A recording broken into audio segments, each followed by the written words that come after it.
origin of Ohm's law. हे general माहिती आहे, काल एक्सप्लेन केलेच आहे. तो फॉर्म्युला एक्सप्रेशन देणार याच्यामध्ये, फॉर्म्युलेचे आहेत. ओम्स लॉचं तर कालचं लिहिलं होतं, कालचं म्हणण्यानुसार 10वीचं लिहिलं होतं, 10वीचं ते लिहिलं ओम्स लॉ नेमकं काय लिहिलं होतं. फक्त आपला फॉर्म्युला ड्रिप कलरच्या बरोबर नाही आहे, ड्रिप कलरचा वापरायला.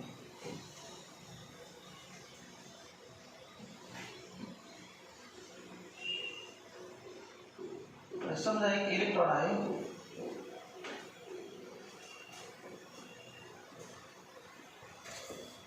इलेक्ट्रॉन आणि इलेक्ट्रिक फील्ड लावलेलं आपण असं या बाबतीत. इलेक्ट्रिक फील्ड म्हणजे काय, इलेक्ट्रिक फील्डची जी डायरेक्शन आहे ते ही साईड काय म्हणायची पॉझिटिव्ह, या वेळेला बॅटरीचं पॉझिटिव्ह आणि या वेळेला बॅटरीचं निगेटिव्ह. बाण दाखवले तो बॅटरीच्या पॉझिटिव्ह कडून बॅटरी निगेटिव्ह करून या वाया. Electric field definition define electric field at a point. अगोदर चॅप्टर मध्ये define electric field. आता चार्ज आणि इलेक्ट्रॉन त्या इलेक्ट्रॉनवरती फोर्स लावला कुठल्याही नाही, त्याचं बॅटरीचं पॉझिटिव्ह होतं, बॅटरीचं निगेटिव्ह, पॉझिटिव्ह निगेटिव्ह अट्रॅक्शन. हा जो प्लस चार्ज आहे या प्लस चार्जने किंवा इलेक्ट्रिक फील्डनं ही या इलेक्ट्रॉनवरती अट्रॅक्टिव्ह फोर्स लावला, त्या दिशेने फोर्स लावला. किती फोर्स लावला तेव्हा ई इतक्या चार्जवरती एफ इतका फोर्स लावला, तर युनिट चार्जवरती फोर्स किती.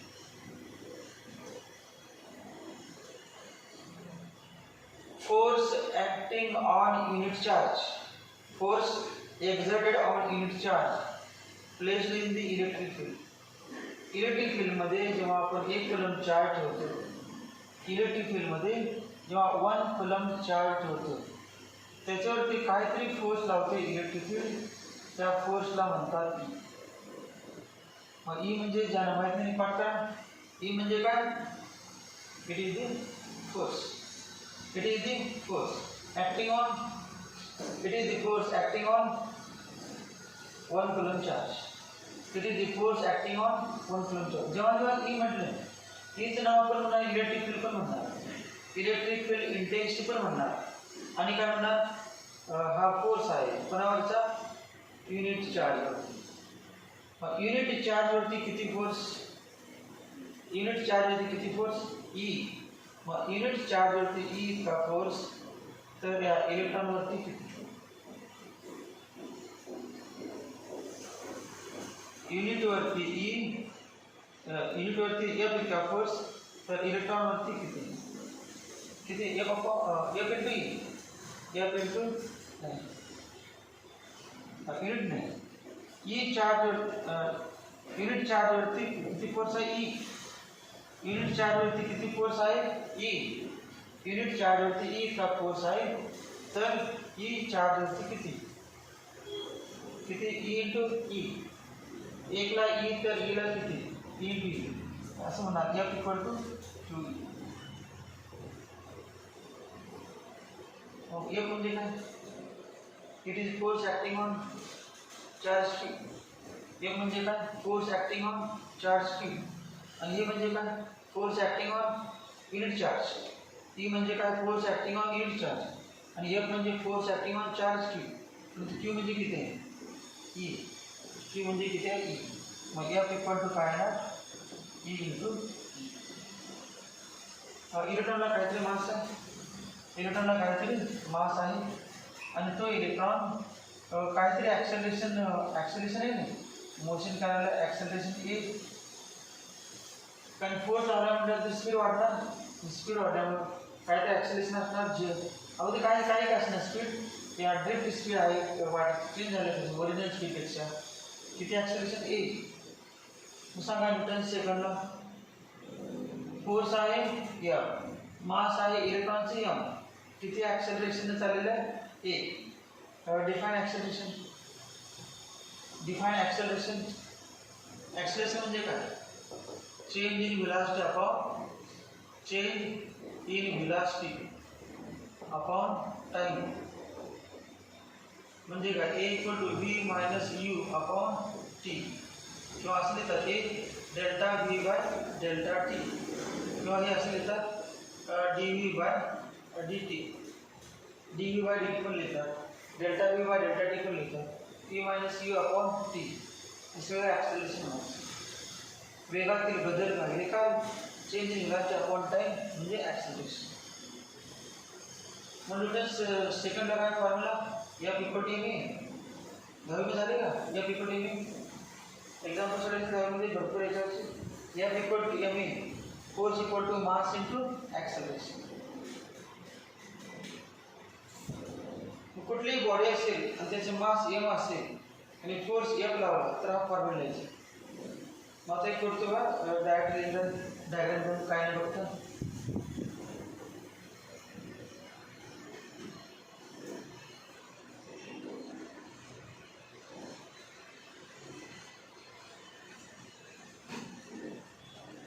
इलेक्ट्रॉनचं या मास किती M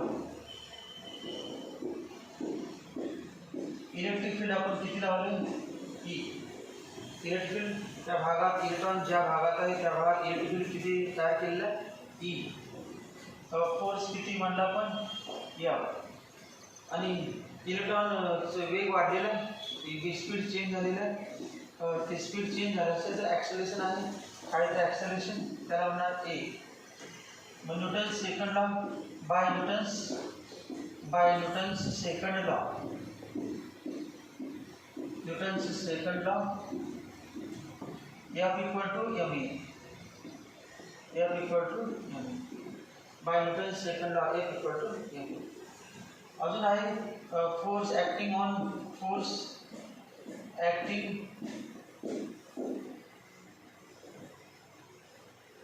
on charge E in electric field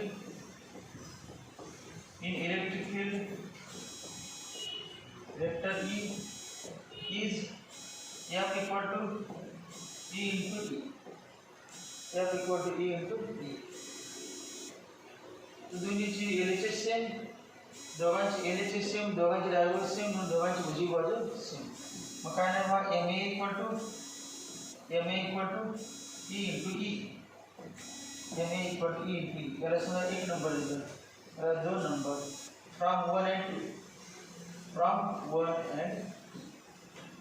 from equation 1 and therefore a equal to e into e upon m ॲक्सेलरेशनची व्हॅल्यू आली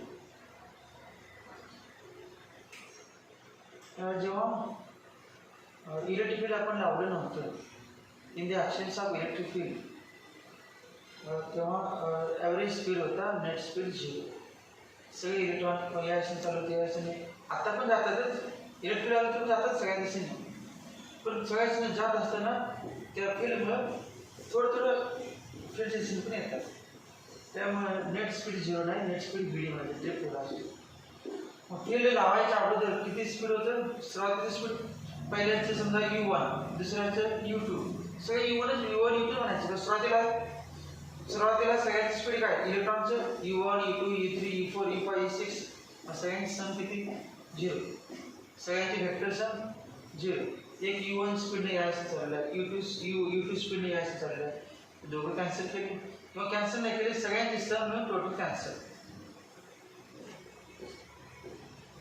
फॉर्म्युला असा आहे फर्स्ट कायनेमॅटिक इक्वेशन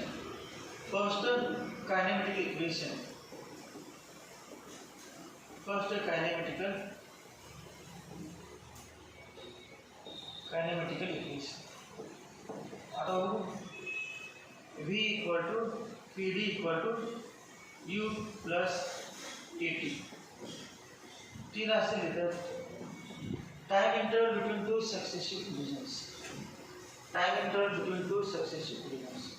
इलेक्ट्रॉन या न्यूक्लियसवरती अजून दुसऱ्याकडे जात असताना असं जात असतो त्याच वेळेला तो पुढे पण सायकल असतो इलेक्ट्रिकल यायचं नाही वडायला पण यायचं नाही पण स्वतःहून चाललंय त्याचं नाही, त्याचं जाणारच नाही. असं टर्न घेऊन डायरेक्ट फिरत नाही तो, चाललंय त्याचं नाही. पण असं झालं असतं ना, असं थोडं सरकतो, याबद्दल चाललंय, याबद्दल थोडं पुढं सरकतो, मग तो ड्रिफ्ट केला असतो. मग u equal to a plus 2, त्या कोलिजनमध्ये एकावर आधीवर दुसऱ्यावर आधीपर्यंत मध्ये जे टाईम लागला तो time interval between two successive collision. असं एक कोलिजन भरपूर लाखो कोलिजन होणार आहेत, भरपूर इलेक्ट्रॉन्स, मग ते ॲव्हरेज टाईम म्हणायचं. नंतर हे u0 घ्यायचं. u एकदम सुरुवातीला इलेक्ट्रिक फील्ड नसताना u0 हे आत्ता काढलेलं आहे, हे ॲक्सेलरेशन आहे. ते इलेक्ट्रिक फील्डमुळं ड्रिफ्ट व्हायला काहीतरी चेंज व्हायला आहे.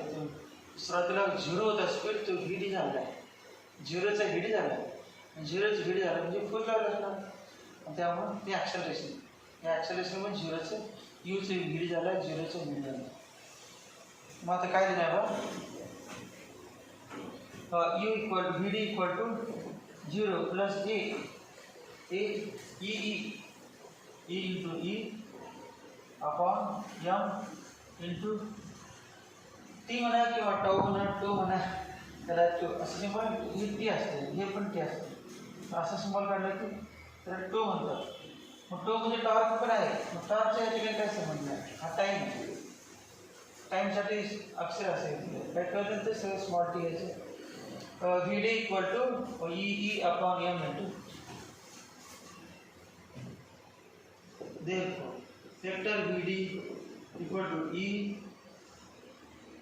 into e upon m into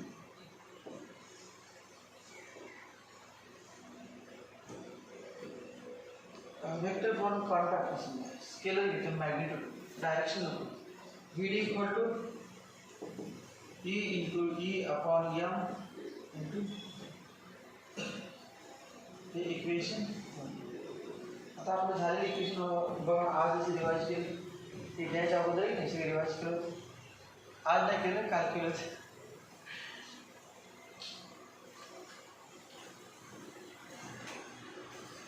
आठवा फॉर्म्युला डायरेक्ट व्हीडीचा आठवत नसेल तर आयचा आय,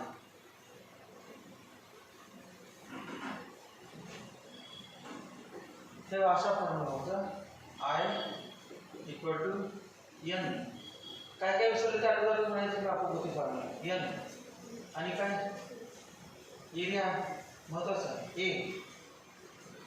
तर करंट आपल्या कुठल्या त्या एरियामधून पास होणार आहे, एरिया क्रॉस आणि नंबर ऑफ इलेक्ट्रॉन्स पाहिजे आणि काय प्रत्येक इलेक्ट्रॉनचा चार्ज असतो ई. किती इलेक्ट्रॉन आहे per unit volume N. Area किती एरियामधून पास होतात ए. एकूण चार्ज किती ई एन म्हणायचं आणि शेवटी काय V.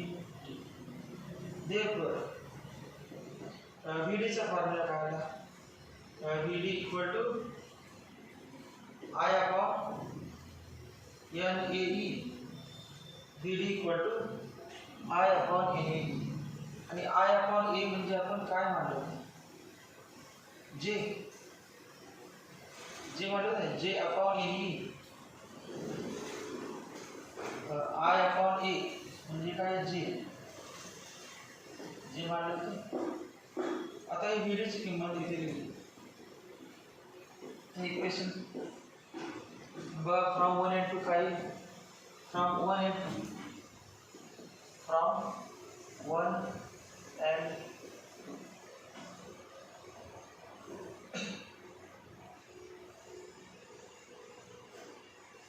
E upon m equal to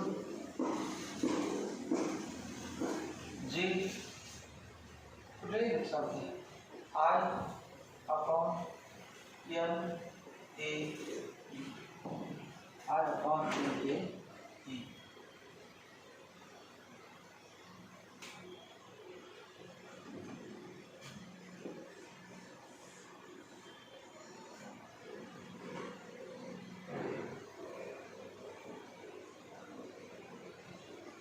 याच्यातून सिम्प्लिफाय करून थोडंसं कन्वर्ट करायचं.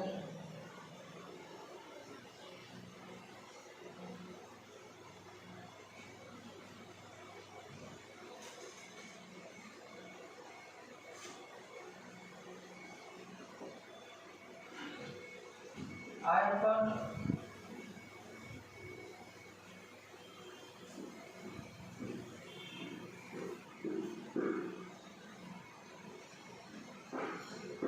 J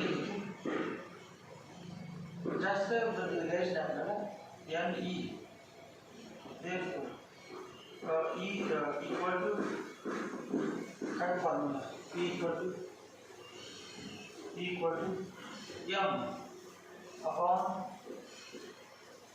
m upon j I बदलते j I m upon n e t square n e square into 2 E equal to m upon n e square 2 किंवा time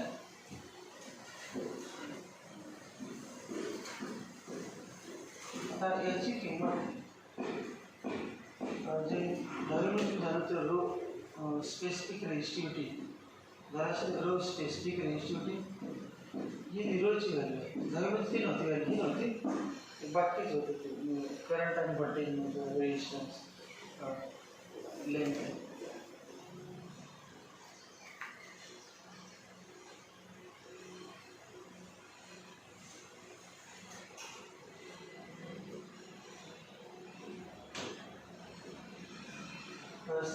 here v equal to iron v equal to iron हा formula आहे आता आपण झालेला पण झालं v म्हणजे current ion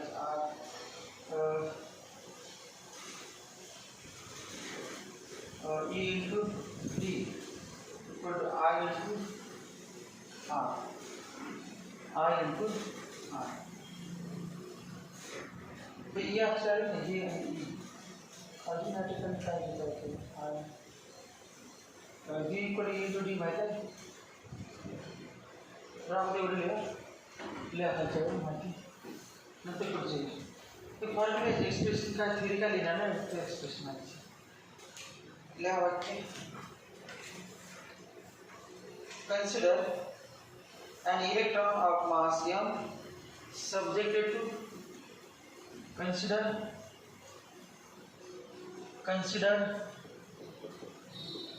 an electron of mass m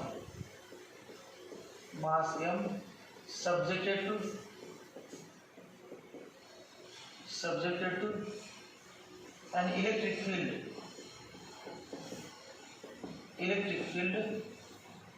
vector E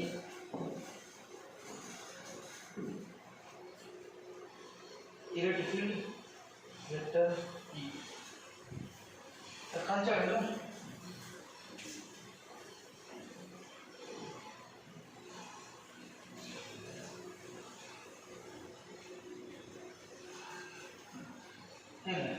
force acting on charge E in electric field E is given by force acting on charge E in electric field E is given by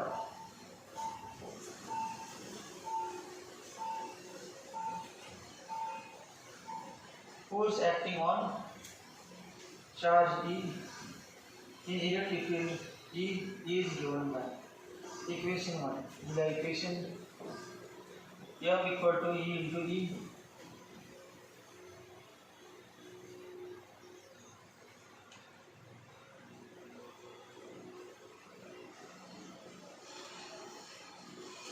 the force आहे मास पण लिहिलेला आहे त्यामुळे Newton's law of motion म्हणू शकते या by Newton's law of motion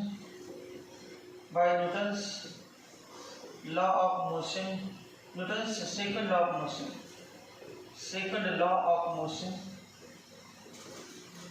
by Newton's second law of motion yeah vector F equal to M into vector A equation 2 where A equal to acceleration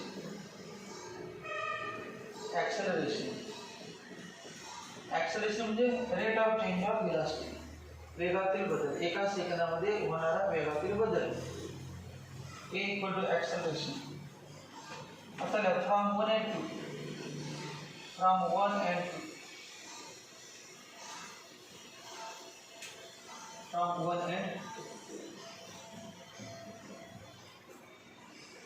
from 1 and 2. लिहा m a equal to m into a equal to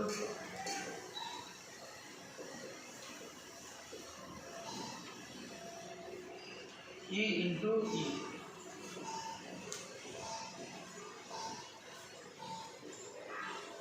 Therefore a equal to e into e upon m.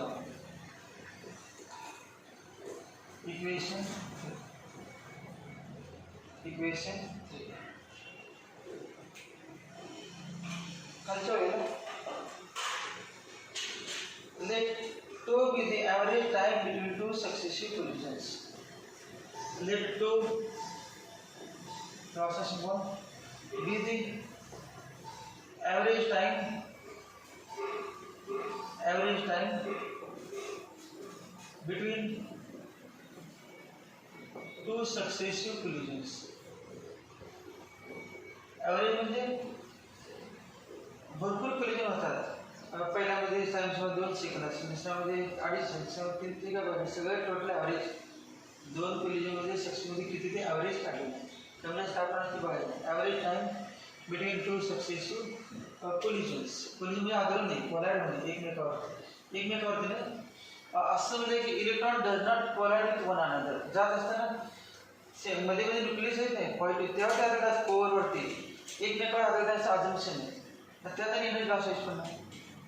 ॲटमवरती आधारित चालते, त्यामध्ये loss झालेली ते energy resistance असते. एकमेकावर आधारित नाही त्याचं समजायचं. Let tau equal to time average time between two successive collisions. खालच्या वेळेला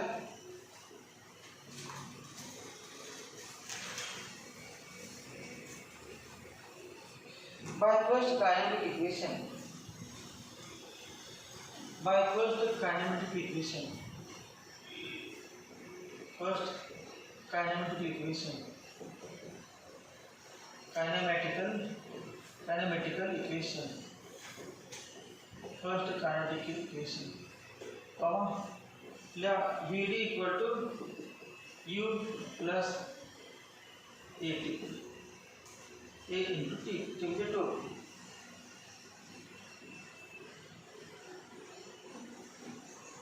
Therefore Vd equal to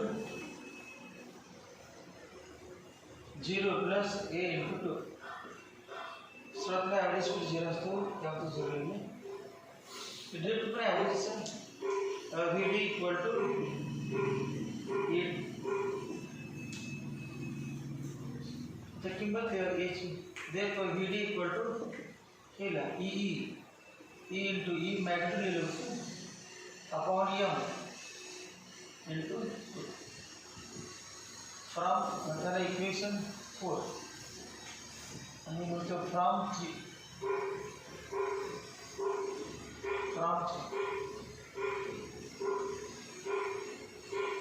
इथे पण वेक्टर देणे चालते, पण या ठिकाणी वेक्टर द्यायला वेक्टर चालतं. मॅग्नेट वेक्टर चुकीच करा, आपण मॅग्नेट पाहिजे.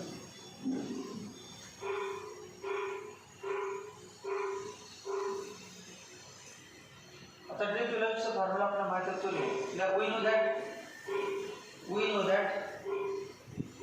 we know that Vd equal to J upon E. बोला का Vd equal to J upon E. काय झालेलं Vd equal to J upon E. Therefore from 4 and 5,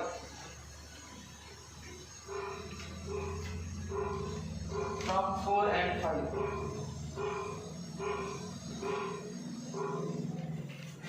from equations 4 and 5, 4 and 5,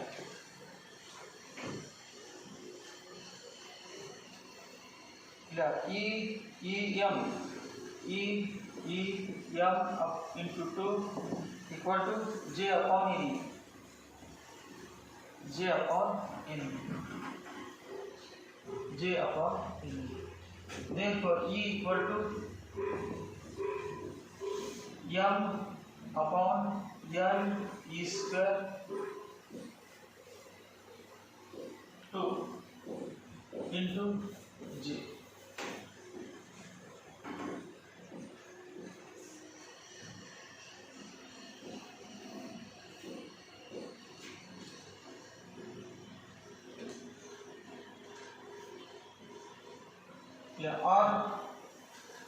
or directly then E equal to rho J. कुठे आलं याचं row दिले ना माहिती नाही याला रो मानायचं अगदी इक्वेशन लिहून पुन्हा म्हणूया याला 6 नंबर म्हणतो याला 7 number here rho equal to पुन्हा रो मानले ते लिहायचं रो इक्वल टू m अपॉन n e स्क्वेअर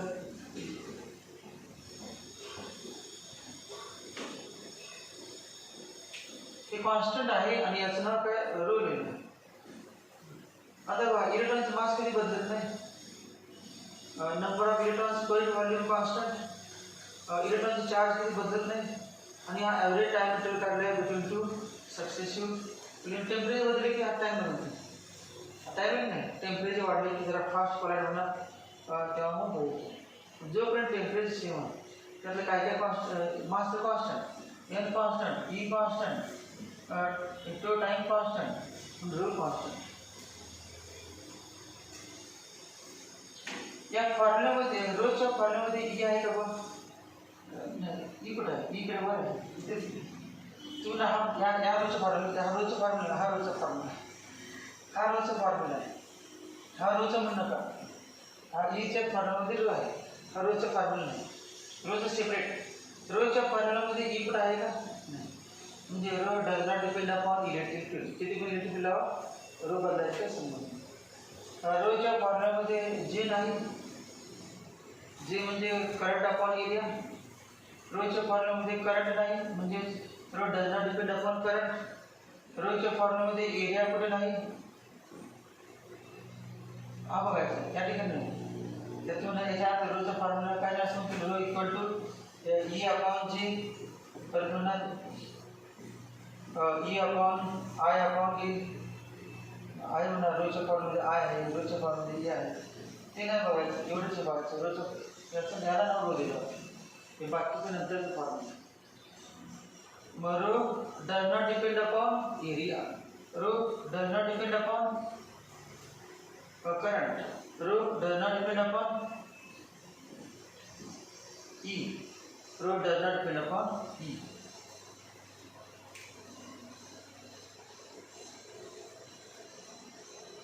खालच्या rho equal to resistivity of material resistivity of material of conductor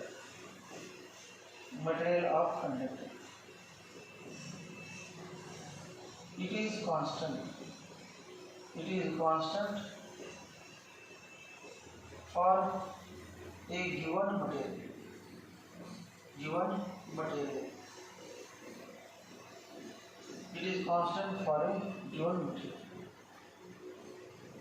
it is constant for a given material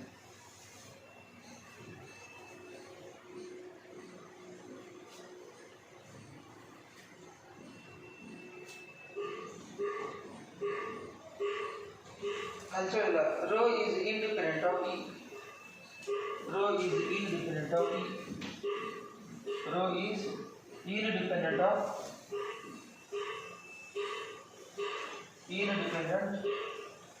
E rho is independent of E